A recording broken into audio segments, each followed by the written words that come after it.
추천 한번 정중히 부탁드리면서 오늘의 라디오 들어가 보겠습니다. 오늘 화면에 세 가지 주제를 기본으로 잡고 차례차례 이야기해보도록 하겠습니다. 시작하기 전에 라디오에 언급되는 모든 내용은 실제 국가 혹은 해당 기업의 공식 발표 내용을 참조해서 언급되는 것으로 허위사실은 한마디도 없음을 구글 AI님께 먼저 공지 드립니다. 자, 첫 번째 이슈부터 가보죠. 대외 이슈로 사실상 현대 기아차의 중국 공장 그리고 한국 공장을 제외한 전 세계 공장이 사실상 셧다운 되었거나 예정입니다. 삼성이나 LG는 그나마 상황이 현대차보단 낫지만 마찬가지의 수준입니다. 자, 하나하나 짚어보죠. 먼저 러시아 상테부르크에 있는 현대차 공장이 30일부터 5일간 이제 셧다운 예정이고요.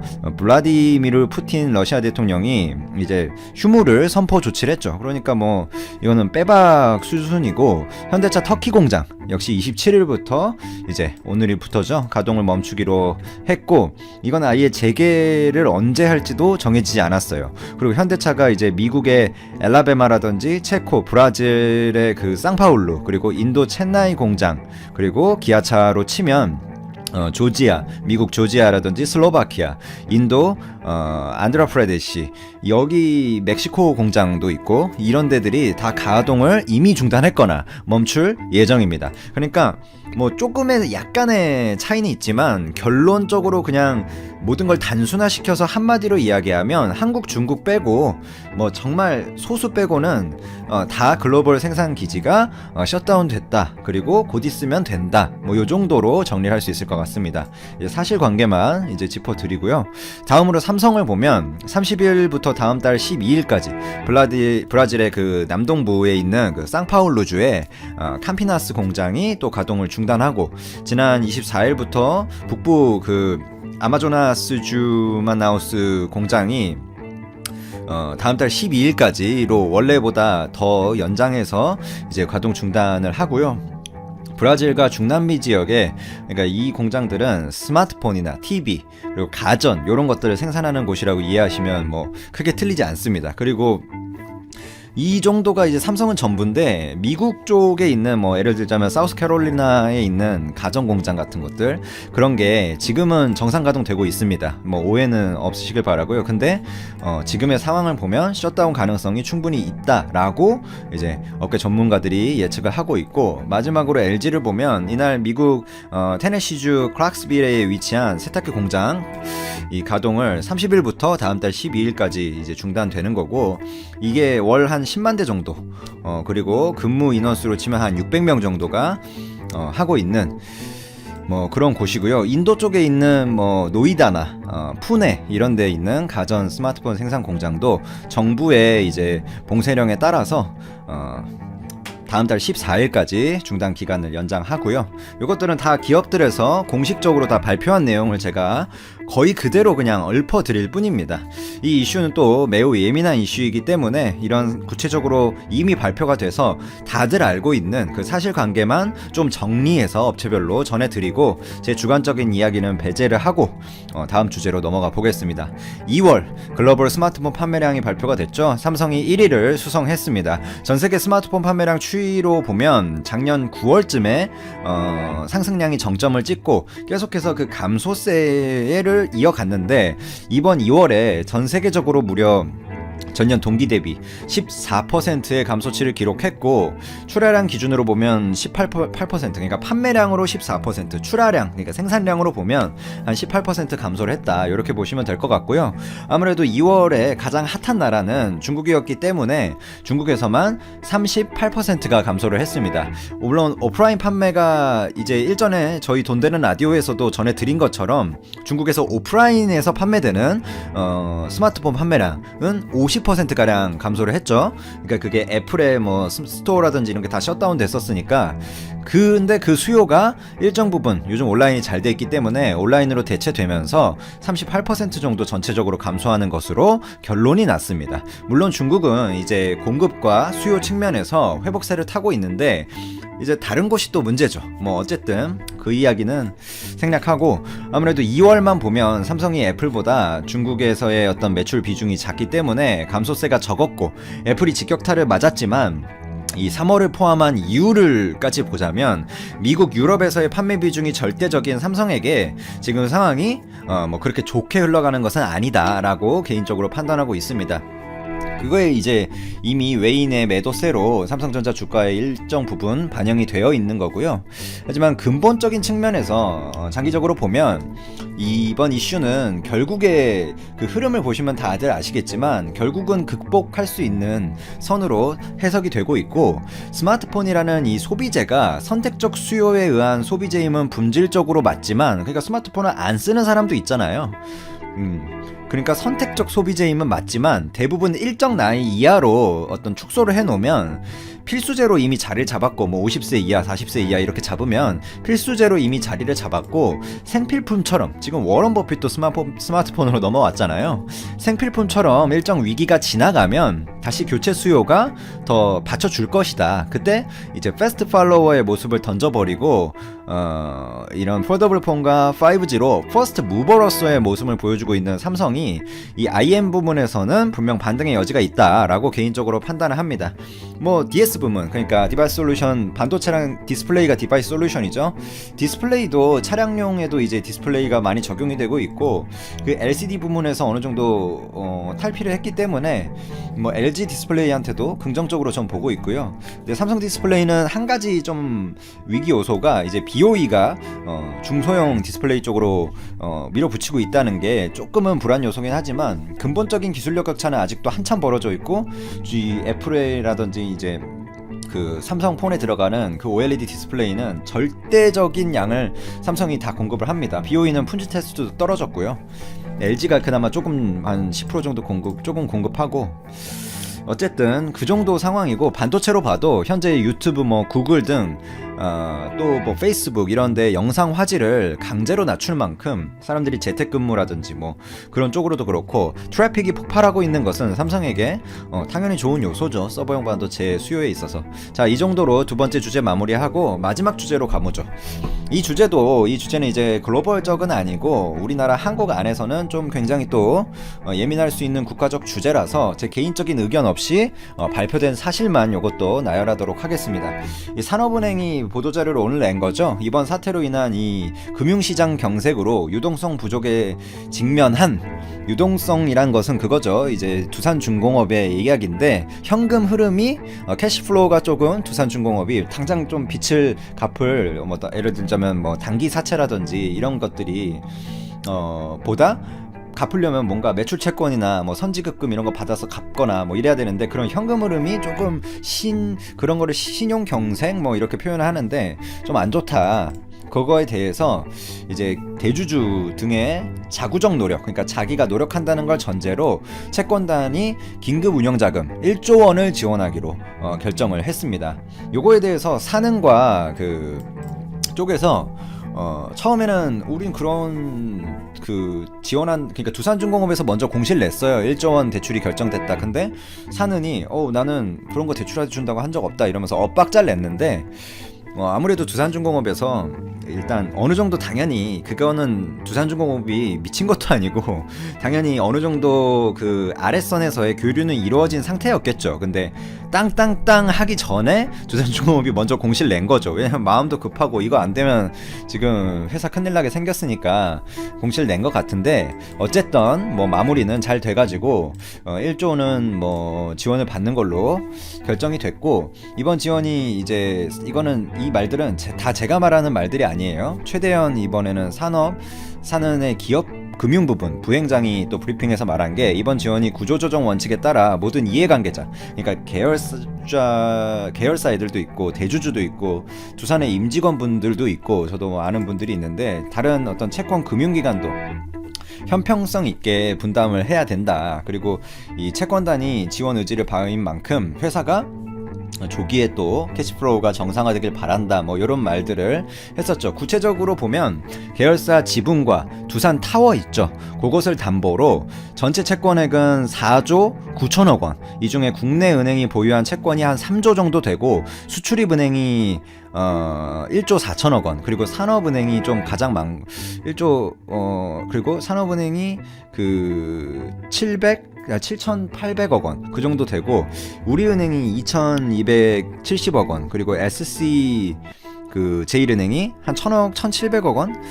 잘 기억이 안 나는데, 그렇게 해서 뭐 그 다음엔 좀 작아요. 그래가지고 외국 으깨 은행이나 회사채, 뭐 전자 단기사채 등 기타 차입이 한 1조 8,950억 원 정도 될 거예요. 그러니까 산은과 수은이 이선 지원금 1조 원을 5대5로 나눠서 5천억 원씩 해가지고 공급을 하고, 산은이 이날 채권은행 회의에서 다른 은행에 뭐 동참을 요청했는데 그거 뭐 되겠습니까? 그거는 지금 가능성은 높지 않게 보고 있고요. 두산그룹 측을 보면 계열사가 가진 지분과 부동산 이런 것들, 뭐 예를 들면 두산 솔루스라든지 두산 퓨어셀, 그리고 두산 메카텍 이런 데 있잖아요. 그런 지분 가치가 있는 주식과 함께 두산 타워도 담보가 제공될 예정이고요.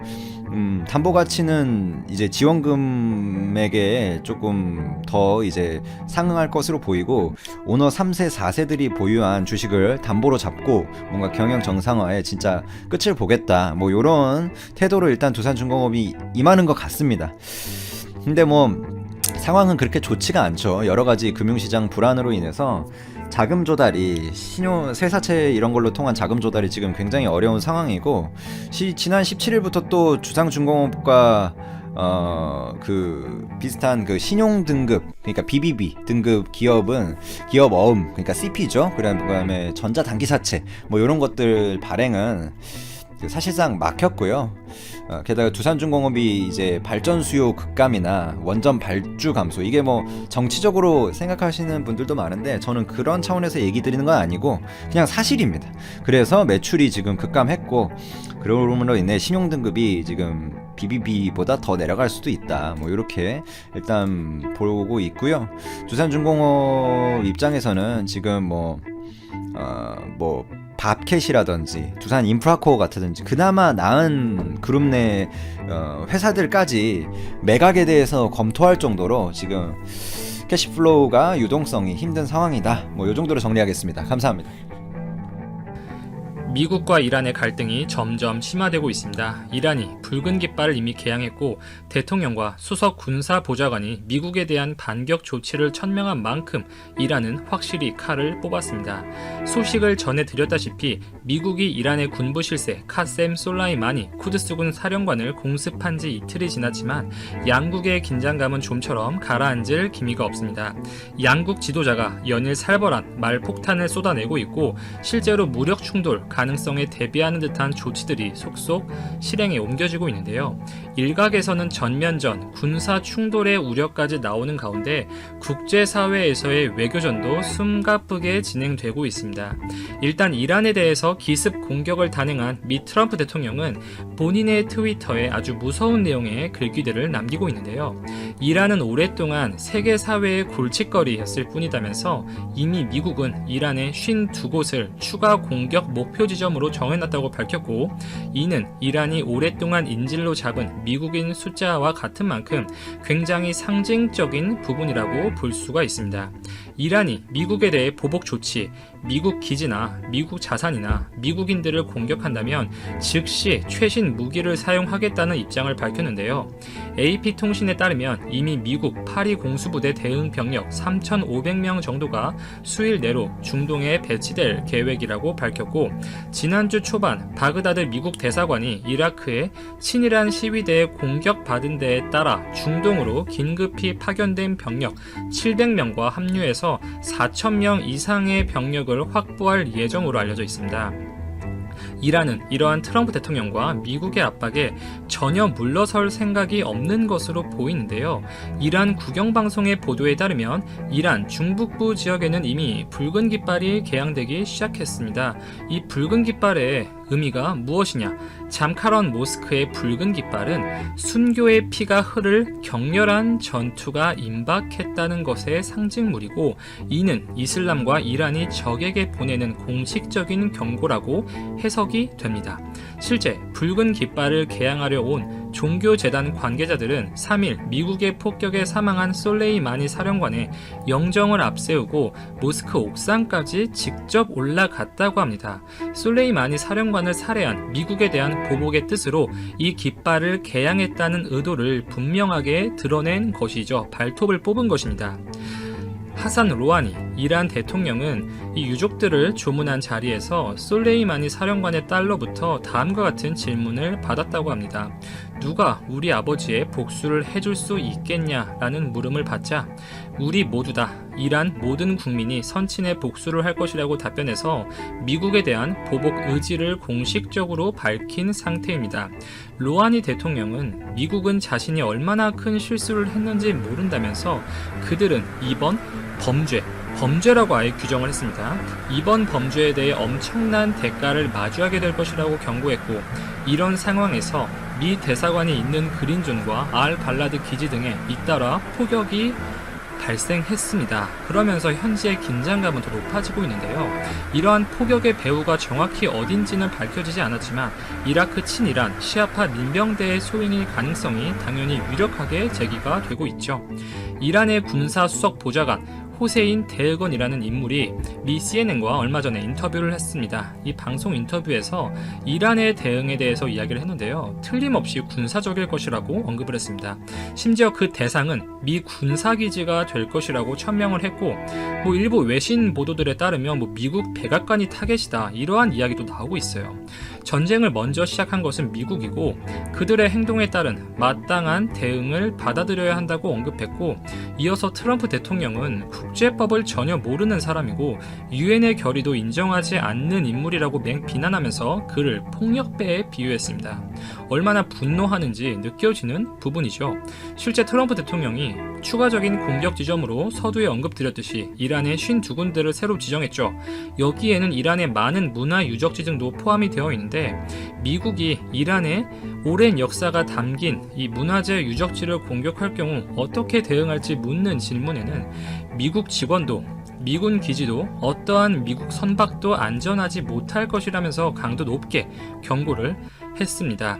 실제로 이란은 지금 미사일 배치를 준비 중에 있어요. 이것이 공격용 미사일인지 방어용 미사일인지 어떤 종류의 미사일 배치를 준비하는지까지는 아직 보도가 되고 있지 않았지만 이러한 움직임이 감지가 되고 있습니다. 이란의 움직임이 심상치 않아요. 더 나아가 이란이 미국에게 사이버 공격을 가한 것이 아닌가 의심되는 정황마저 나오고 있는 상태입니다. 미 연방정부기관의 웹사이트가 이란 해커를 자처한 집단의 사이버 공격을 받았습니다.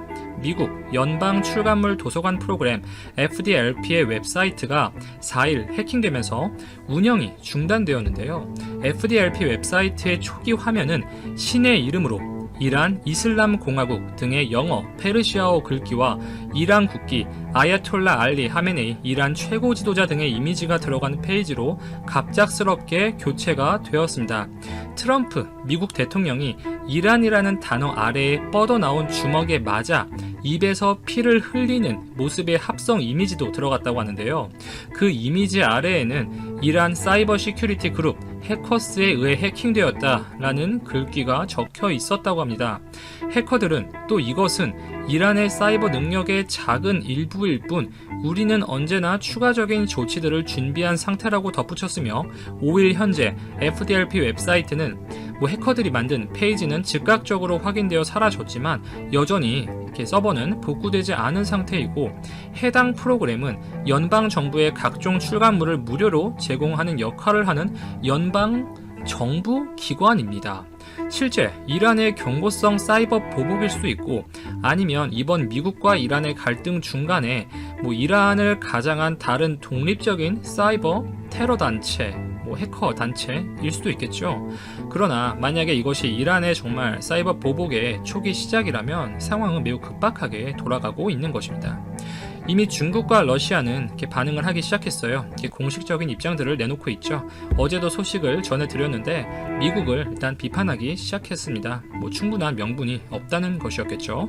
그리고 우리나라 역시 호르무즈 해협의 파병에 대해서 다각도로 검토해야 한다는 의견이 힘을 얻고 있습니다. 이란 역시 오만, 카타르 등의 주변 중동 국가들과 채널을 열고 접촉을 하는 중에 있고요. 우리나라 정부, 청와대, 이렇게 고심이 매우 커지는 것으로 보여지는데요. 일단 미국의 요청으로 호르무즈 해협 파병을 좀 긍정적인 부분으로 검토를 이렇게 해왔다고 보도가 되었었죠. 이게 미국과 이란 간의 갈등이 좀 전쟁 불사의 국면으로 치닫는 상황에서 이 양측의 무력 충돌 가능성, 이 최악의 시나리오까지 좀 생각을 해야겠습니다. 이 호르무즈 해협으로의 파병은 일단 이란과 관계 악화는 뭐 어쩔 수 없는 것이고, 자칫 이렇게 파병 때 이제 전쟁의 소용돌이에 휘말릴 위험성까지 있는 것이죠. 이 당초 정부의 계획은 이것이 이렇겠다고 해요. 이 아덴만 해역에서 임무를 수행 중인 청해의 부대를 호르무즈 해협에 파병할 가능성이 크다는 관측이 많았습니다. 이달 중순 아덴만 해역에 도착하는 청해 부대의 왕건함이 2일부터 강감찬함과 임무를 교대해서 대해적 작전을 하게 되는데, 이 작전 지역이 호르무즈 해협으로 변경될 수 있다는 이야기가 많이 나왔었어요. 한국으로서는 난항을 겪고 있는 주한미군 방위비 분담금 협상 문제나 북핵 문제에 대한 한미 공조 등을 고려한다면 미국의 요청을 마냥 무시하기도 어려운 부분이죠. 상황이 격화될 시 호르무즈 해협이 봉쇄될 경우에는 실제 우리나라가 수입하는 원유의 70% 이상이 호르무즈 해협을 통과하고 있잖아요. 그렇기 때문에 우리나라 경제에도 직접적인 악영향을 미칠 수밖에 없는 부분입니다. 이에 따라서 정부 당국자도 호르무즈는 한국한테도 굉장히 중요한 해역인 만큼 안전 항행을 위한 국제사회의 기여 노력에 동참해야 한다는 원칙 아래 다양한 방안을 고심 중이라고 밝혔고, 실제 솔레이마니 사령관 폭사에 대해서 아직 어떠한 입장도 내어놓지 못하는 데서 정부가 얼마나 해당 안건에 대해서 고심 중인지 우리가 짐작할 수가 있는 부분이죠. 이러한 중동 리스크가 커짐에 따라서 금융시장 역시 지속적으로 불안정한 모습을 보여주고 있습니다. 이렇게 국내 증시만 한정해서 말씀을 드리면 코스피가 6일 1% 가까이 하락 마감했고, 코스닥 지수는 전 거래일보다 14.6포인트 2.2% 내린 655포인트로 마무리를 했습니다. 이 코스닥 시장에서 외국인과 기관이 각각 750억 1,500억 정도를 순매도했는데요. 아무래도 최근 우리나라 주식이 많이 상승하기도 했고, 전반적인 중동발 리스크가 심화될 가능성이 커지면서 특히 중소형주 위주로 차익성 매물로 인한 하락폭이 굉장히 큰 장이었습니다. 상황이 급박하게 돌아가고 있습니다. 추가